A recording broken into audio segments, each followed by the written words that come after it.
I know. I feel you. Confused, frustrated, lost,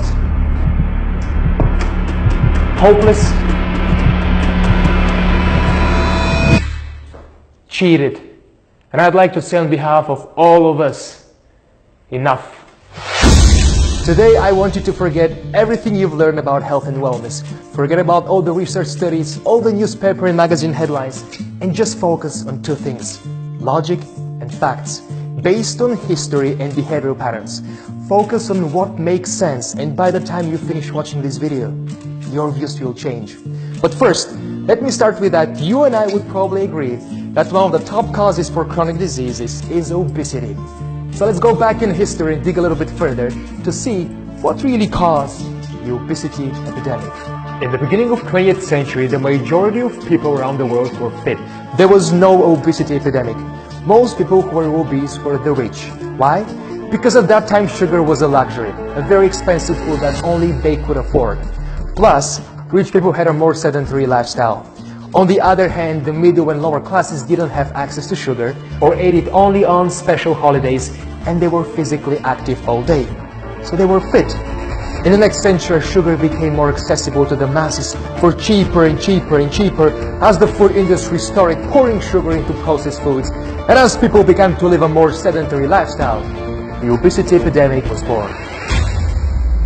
You're still watching? That's good, because things are going to get even more fun. Now, this is not a theory, these are facts, history, the truth. But let's dig even deeper into all this and find out how the Western food industry has managed to fool us for so long. Brussels sprouts, apple, pepper, eggplant, grass-fed meat, ginger, celery, carrots, artichoke, onion, fish, asparagus, quinoa, grapes and cheese. And this is the typical fridge in the traditional Mediterranean country household, or in our case, Italy. And as you guys have probably noticed, there are only fresh foods in here. Nothing processed, nothing refined, no artificially added ingredients. And as you guys know, Italians are fit, and they do eat pizza and pasta very often.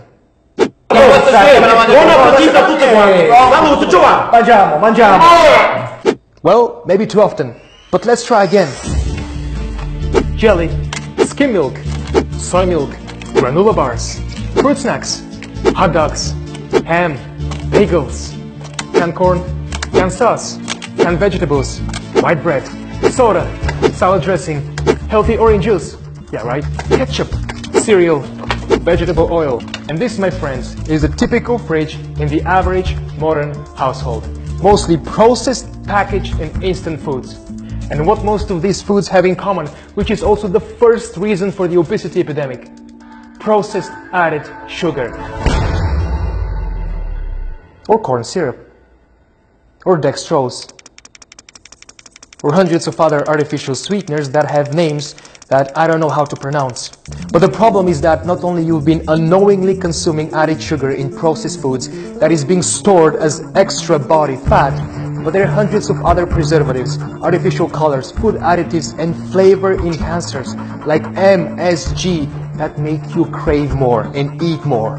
But the worst is, they make you addicted to food, which leads to the second reason for the obesity epidemic: overeating. Because when you're addicted to food, you buy more food and you eat larger portions. And that's what the food industry is best at: making money at the cost of your health.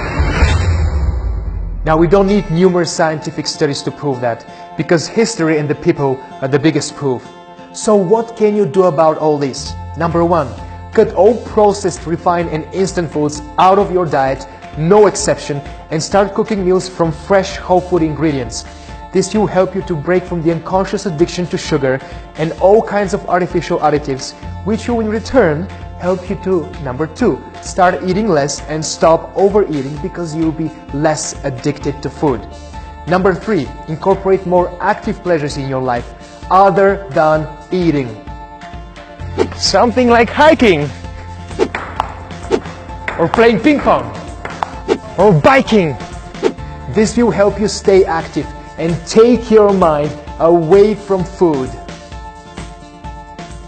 And number 4, join our exclusive community of passionate nutritionists, experienced scientists, and health enthusiasts, because we at Go Healthy decided to tackle this challenge and bring information at your fingertips by streaming hundreds of enjoyable and easy to follow videos like this one that are based on facts and truth only, backed by years of scientific research and not just the latest fad.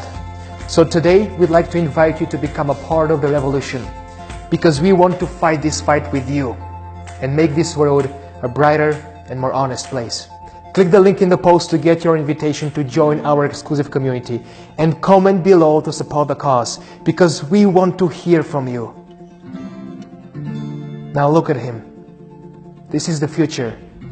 And if we don't do something about it, it's going to end badly. And before you move on to the next post, I have one last question for you.